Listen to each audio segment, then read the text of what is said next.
About me first, I am a librarian here at Durham County Library, but I have participated in Nano for, this will be my third year now. I have yet to win, but I have a plan to win this year. So I'll be talking about plot today, plot, the path to awesome.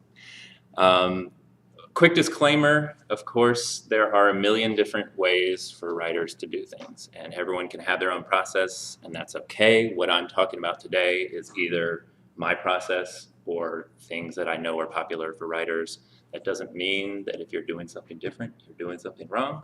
Feel free to take anything from this workshop and use it if it makes sense for you, but by any means, don't feel like you're doing something the wrong way or,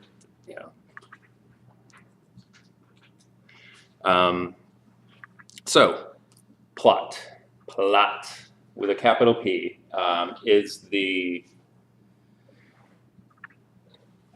it's what your story is about, really. It is the story. Plot with a little p I'm going to be talking about is just all the things that are the processes that make up how you plot something.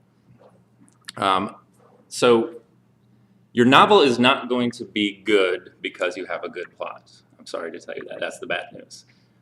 If you don't do the other things like develop your characters, have an engaging setting, things like that, the plot is going to be wasted. But the good news is that if you have a good novel, the plot can make a good book awesome.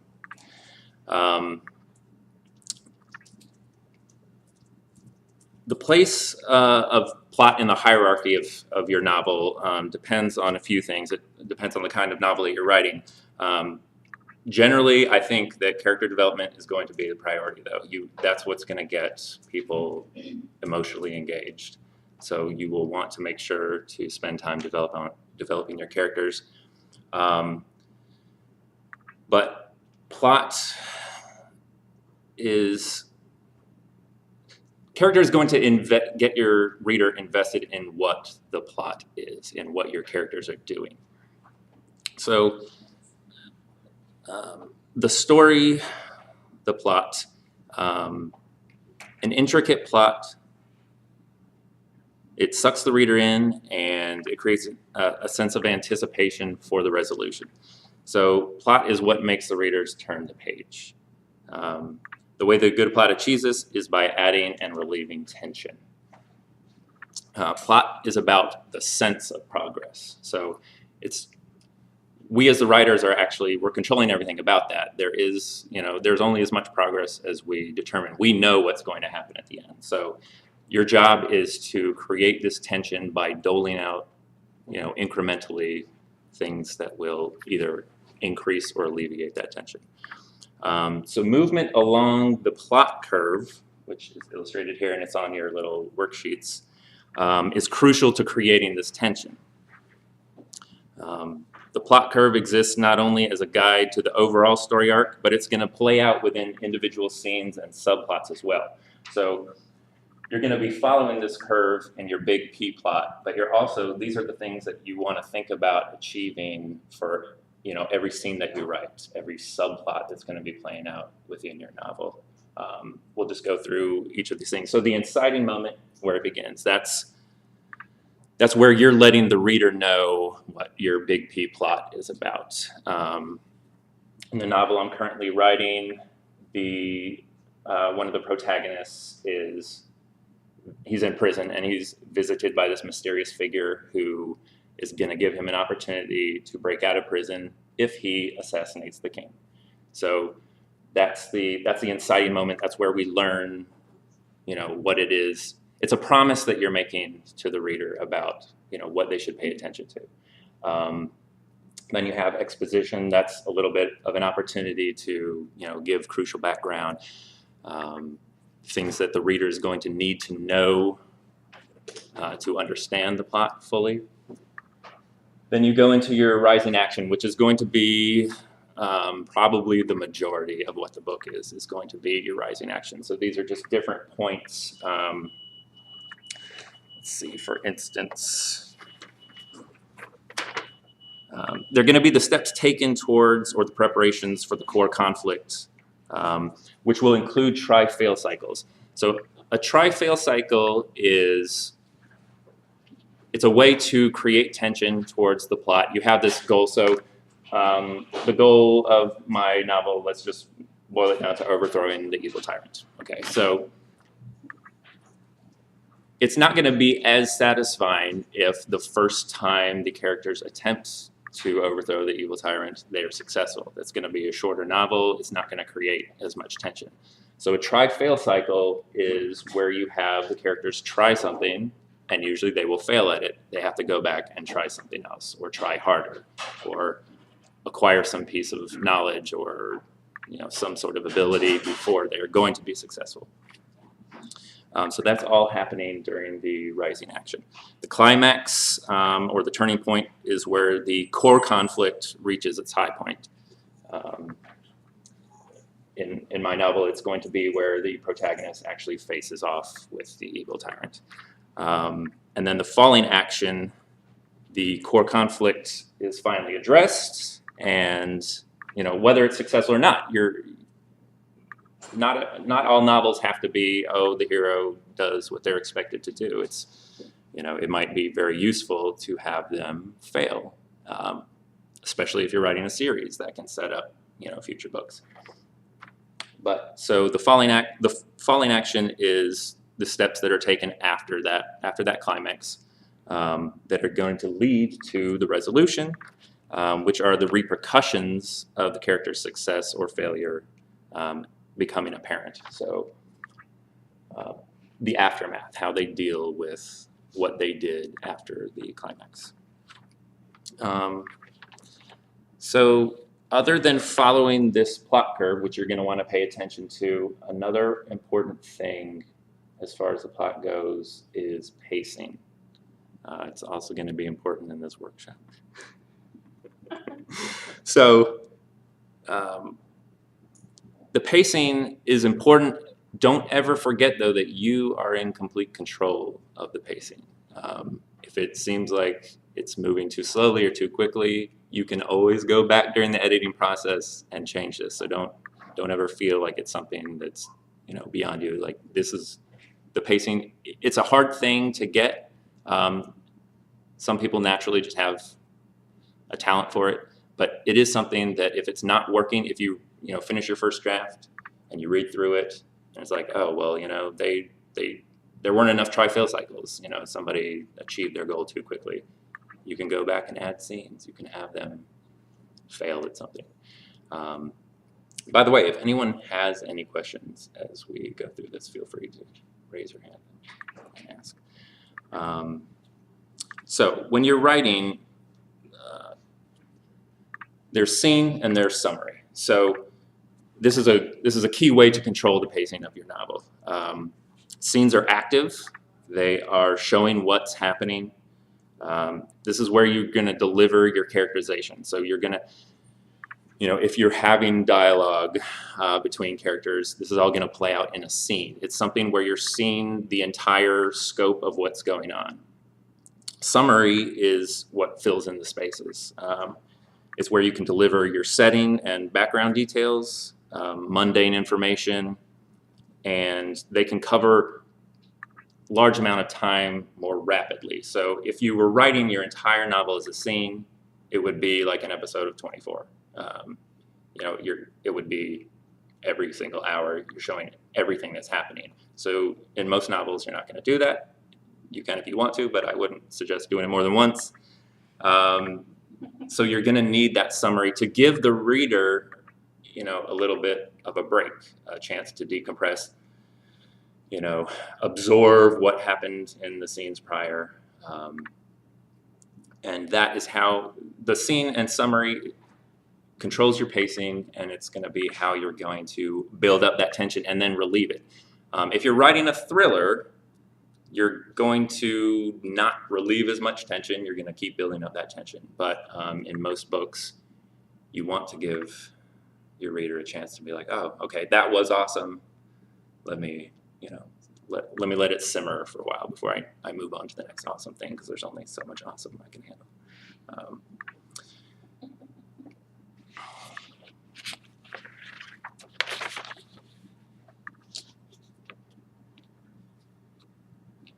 All right. So a note about outlining. There is a continuum, most writers agree, on based on the level of preparation that you do for your novel. On one end is discovery writers, the other end outliners, or sometimes they're called gardeners and architects, whatever, there's different terminology. But the point is, people who tend towards the outlining side of the continuum, they're going to have a very, very detailed plan for everything that's going to happen. They're going to have, notes about all the characters, every single scene laid out, stuff like that. Everyone just has to kind of find out where they lie on that continuum. There are advantages and disadvantages to each. I think when you're writing something that's novel length, I find it extremely beneficial to outline, because it's going to be a lot easier on you in the editing process if you have outlined beforehand, if you know what you're trying to achieve along that plot. Because if you're not outlining it, you can get so far in, it's not working, but it's going to be harder to fix those problems because you don't know where to go back to, or with an outline you can kind of plan out before what that pacing is going to be, because you know where you're going to have your scenes and what information you're delivering and those things. So do what you want, but I'm going to talk about outlining because I am much more heavily an outliner. I discovery write my characters, meaning that I will outline my scenes to know what plot is happening, but the characters, I kind of let their personalities grow organically through interaction with one another. So this has happened to me. The characters will start, and it can influence the plot. So my characters will start having a conversation about something. I had this kind of unique alien creature show up, and three of the protagonists all were meeting this creature for the first time. I had two of them, they're just astounded. They're like, whoa, that's weird. And I didn't have a particular plan for this, but the third character, I just decided, she said, oh, I had a dream about you. Which then makes things, different. It leads to a whole nother plot element. So now I have to make this connection, like, what does that mean that, she had a dream? So I discovery write my characters in that way. It makes it, discovery writing, the good thing about it is that you can surprise yourself. It's fresh. You're less likely to get burnout on it.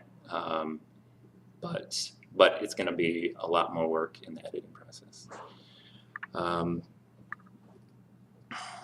So myself, when I'm outlining something, what I will do is I will write a chapter by chapter outline so that I know what actions are going to take place in that. But I wait until I'm writing that particular chapter then I make like a scene outline within that to know how I'm going to accomplish those goals. So in my big outline, chapter by chapter, I know the major things that I'm going to accomplish, and then I wait.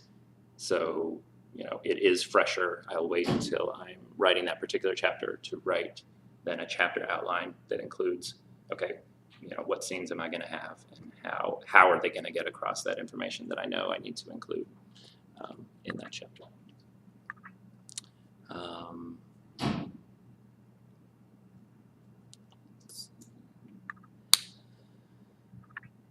So I already talked about tri-field cycles. So subplots. Subplots are, depending on what you're writing, it's going to be crucial to have subplots in a novel-length piece of work. And they can get tricky. So subplots are plot lines that exist outside of that capital P plot. Subplots present opportunities to inject characterization, humor, tension, and they can even help drive the big P plot themselves. what I will usually do is figure out how many major characters I'm going to have. So if you have a ton of subplots, it can be bad because that's going to dilute the focus of the big P plot. People are going to get, too concentrated on these little things that are happening, and it's going to relieve the tension that you might want to be achieving towards that big plot. But having some subplots allows you to round out your characters. I mean, if the big P plot is to overthrow the evil tyrant, I mean, that's not all these people are living for. They had lives before they got involved in this, and by having these little subplots, it's an opportunity for you to, enrich those characters, round them out. One way to do that is to give your character a hobby. They're interested in stamp collecting, whatever. And so it could be, they could have a subplot where they're trying to collect some rare stamp, from every year, whatever. That's going to cause them to have interactions. You can deliver that by not spelling it out like, oh, this is my goal, but maybe the characters all walk into the shop, and the first thing that's on that character's mind is like, oh, I wonder if they sell stamps here. Having these subplots is going to give you an opportunity to round out your characters, show that they're not just completely controlled by the big P plot, that they're not all about doing that one thing. It's going to just seem more realistic, and just increase your opportunities for characterization. Specifically, if you can manage to have subplots for different characters, find a way to intertwine. So, maybe that one character is interested in stamp collecting, and another character might, remembers that, oh, my grandfather was a stamp collector and there was an album left in the attic I think I saw once. And, so then that gives those characters a dynamic way to interact, and it can create a new little subplot. Oh, they try to go back to the grandfather's old home and find that album, but it's been misplaced or something. And it can just, go other places that are going to give you an opportunity to develop a lot of things in your story.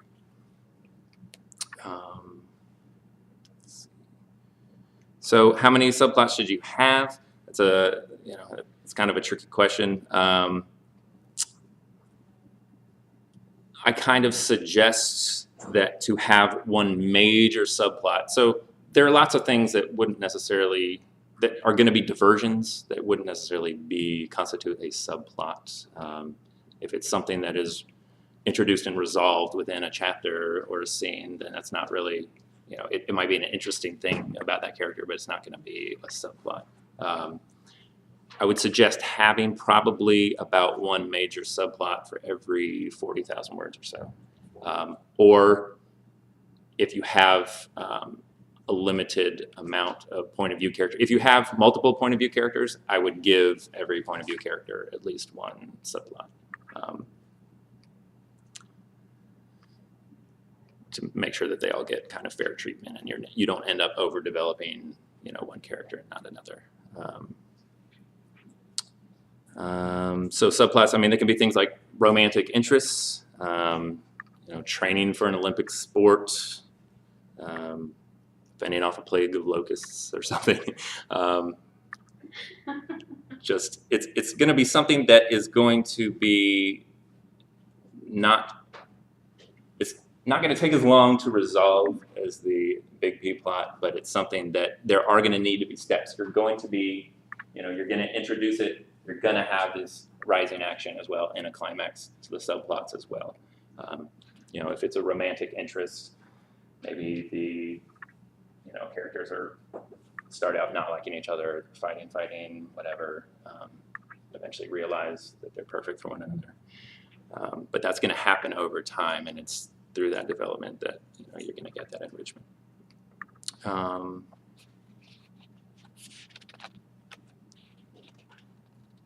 So some, I guess, tips for writing a successful plot.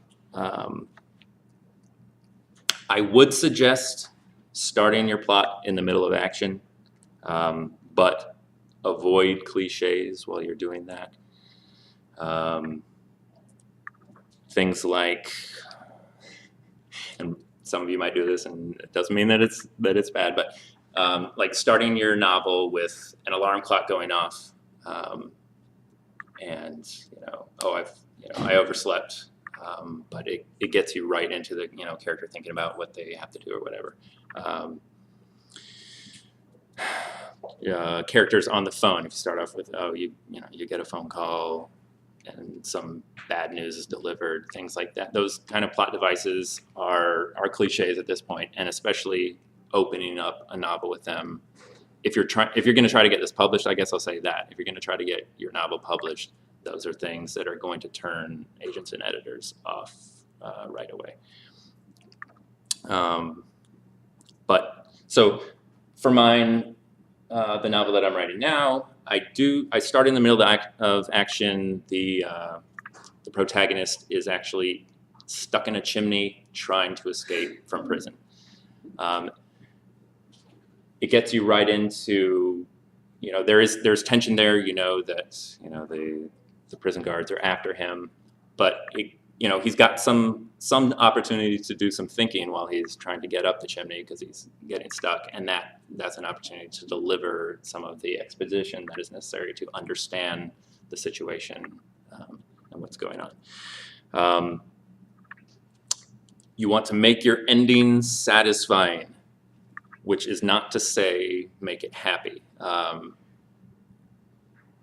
I like novels that don't necessarily have happy endings, but you still need to deliver a satisfying ending. If it seems like the problem is just solved kind of arbitrarily, or in a way that just doesn't give that resolution, then it's just going to fall flat, and readers are going to be dissatisfied. So it may seem like it's an easy thing. Of course, you want to write a satisfying ending, but when you're getting beta readers to read over your novel at some point, get specific feedback on that, because what you might be thinking, oh, well, I'm trying to teach this particular lesson. It's like I want to get some sort of symbolism across. There could be all sorts of different ways that you think it's a cool ending. It's it seems cool, but that doesn't mean that it's going to be satisfying to the readers who have invested all of this, hopefully emotional energy into all the characters and what they've been doing this whole time. So that is a big thing to look out for. You want to make sure that you have fulfilled all your promises, and this is where an outline comes in handy.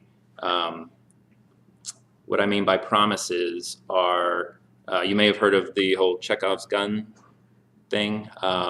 So if you introduce something, if you have a gun hanging on the wall in scene 1, in scene 2 you need to have that gun go off. There needs to be, if you're hinting that information is important enough to pay attention to, you need to do something with it. You need to make sure that there was some purpose for that. Otherwise, the reader, 6 chapters down, is gonna be like, well, whatever happened with the sick dog? It's, to you, it's like, oh, well, that wasn't really important. If it's really not that important, then don't mention it, or mention it in such a way that it's clear to the reader that it's not important. If you go on for a page and a half about how this dog is sick and they're going to take it to the vet, and it's the family pet that they've loved for years and years, and then you don't hear anything else about it, the reader's going to wonder, and it's going to turn readers off. So especially if you are a discovery writer, if you're just kind of organically going through, you might be making promises left and right that you just even forget about. So again, this is where it's going to come down to the editing, and it's going to be more difficult if you don't have an outline. At least in the outline, you can kind of make notes as to your planned promises, And I mean, promises are an excellent way to foreshadow. I mean, you want to make promises to your reader, so that they feel the satisfaction of like, oh yeah, like either, they figured it out beforehand, or, yeah, I knew that was going to come back, something like that. Just something that helped me, the first time I was writing a book, I was a total discovery person, and I outlined as I wrote. So I would write scenes, and then I would put them in a document so I can kind of keep track of things. So if you prefer to write that way, you can still do it and keep track of those promises that you're making. Yeah, absolutely. So yeah, like when I had that scene and the third person said that they had a dream about that creature, I'm making a promise at that point that this is going to be something that's important.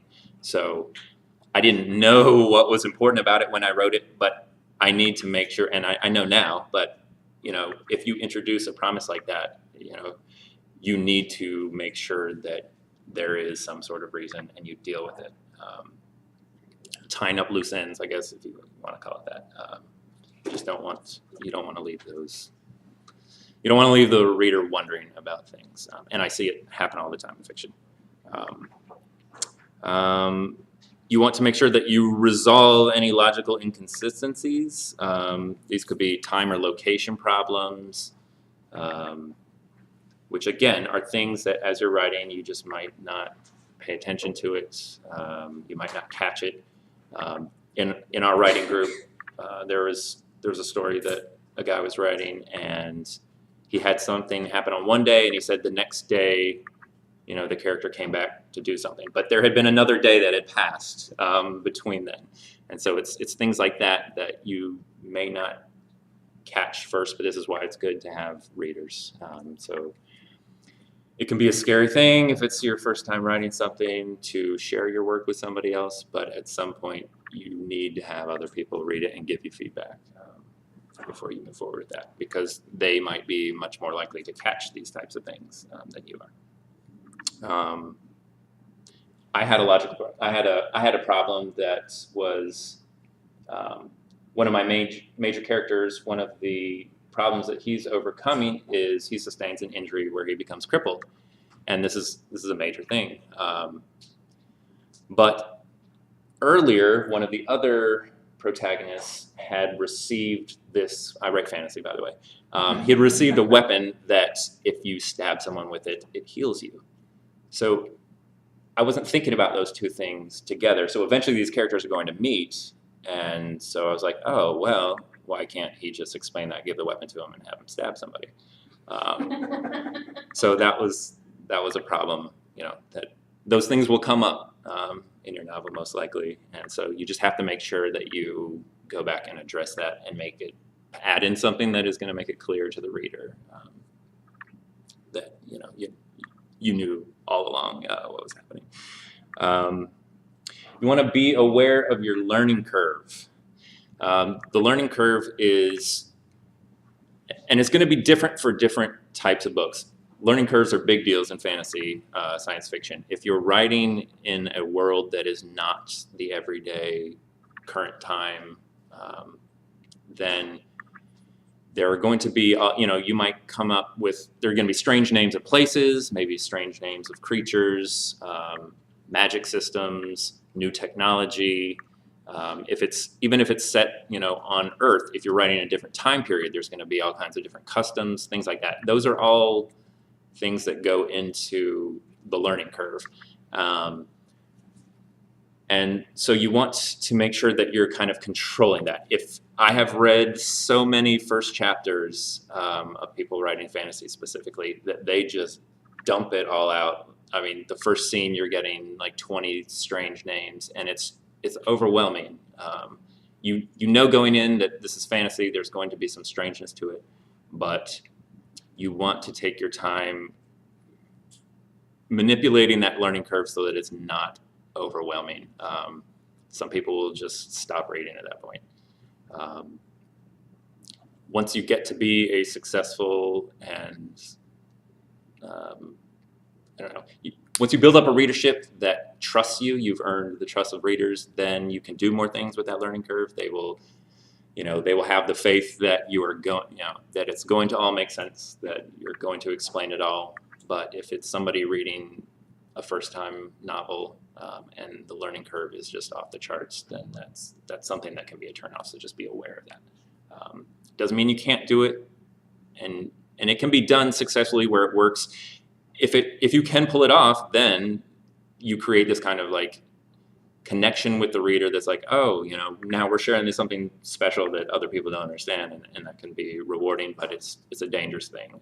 So just be aware of that, of what you're doing. If you're introducing a lot of new information because if you're introducing new information that has to be explained, you're going to slow down your novel if you're spending the first, you know, 3 pages explaining what this new piece of technology does. Sometimes you can do things like just hint at it and have a character explain it, but you need to give enough information that the reader understands things going forward. But that's all going to come into the pacing as well, the whole learning curve. If you dump a bunch of things at once, info dump, then the pacing is going to suffer. It's going to be slower.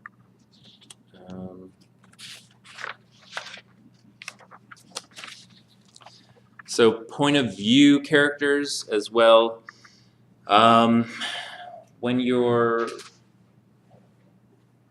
This is going to vary also depending on what kind of novel. If you're writing young adult, for instance, it's very popular to just have one kind of first person point of view character who's telling you're living the story with them.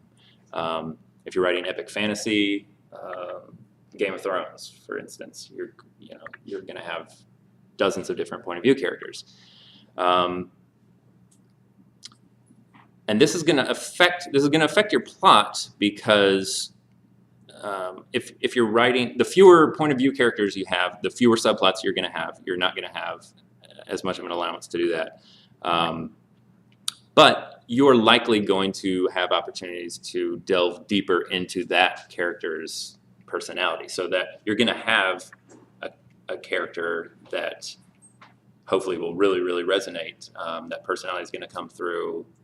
Reader will identify with it,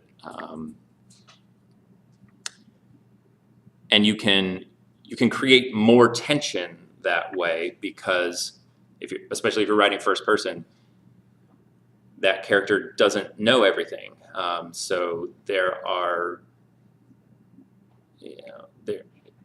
every little thing could be dangerous. Whereas if you're writing, third person, then the reader's going to get more information than the character knows. So you can kind of dilute the tension that way. Just things to be aware of. If you have more than one point of view character, though, it does give you the opportunity to do all sorts of cool, complex things. You can have dual plots. You can do something like, alternating chapters between the protagonist and antagonist point of view. So you kind of see where things are headed, so the character doesn't know that there's still that tension there. You do all sorts of things by manipulating the number of point of view characters you have, but just depending, you'll probably want to read some in your genre of whatever you're writing and get a sense of what is typical for that particular genre, what people do. And that doesn't mean that you have to stick to it, but just be aware that that's going to be the expectation of somebody that's reading in that genre.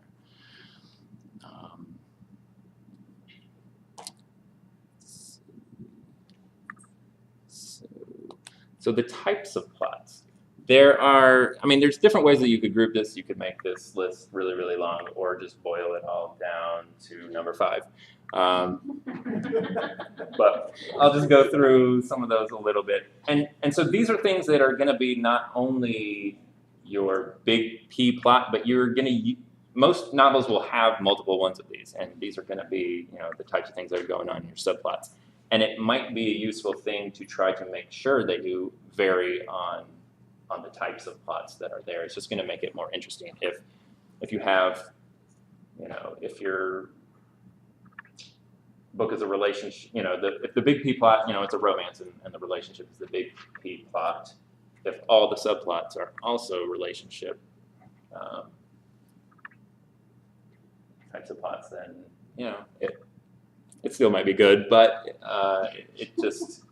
you have more of an opportunity to make a well-rounded novel by introducing different kinds of plots.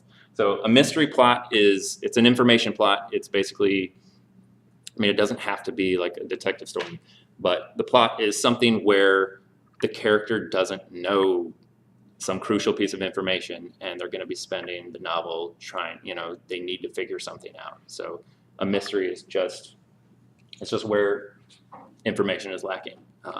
And the pursuit of that is going to be, how you're going to develop that is by every now and then giving clues, or the character will find out the next step in a puzzle.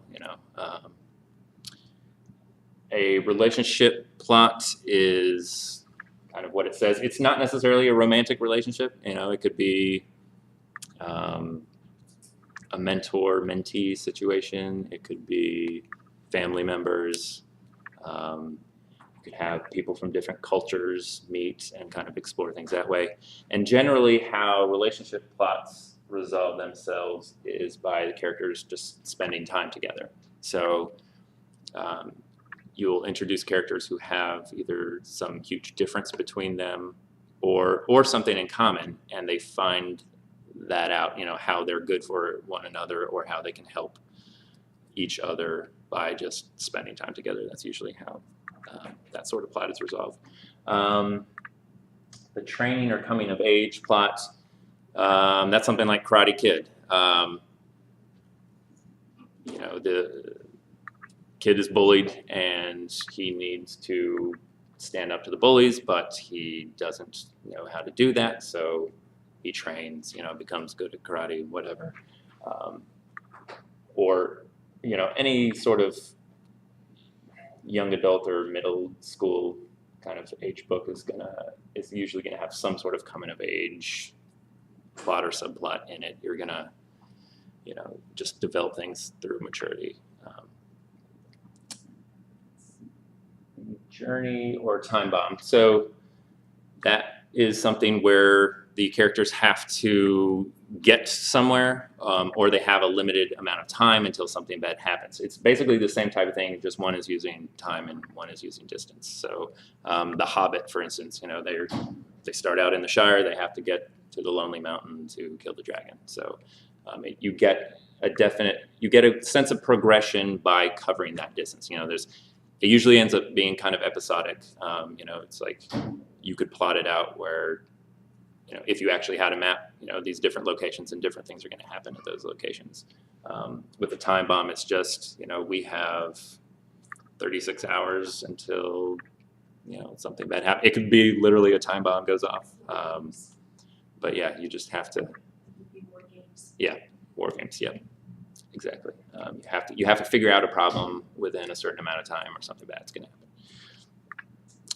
And then the big problem is, it's kind of a catch-all for most other things. That's just something where an enormous problem is introduced and the characters have to find a way to overcome it. That would be what mine is.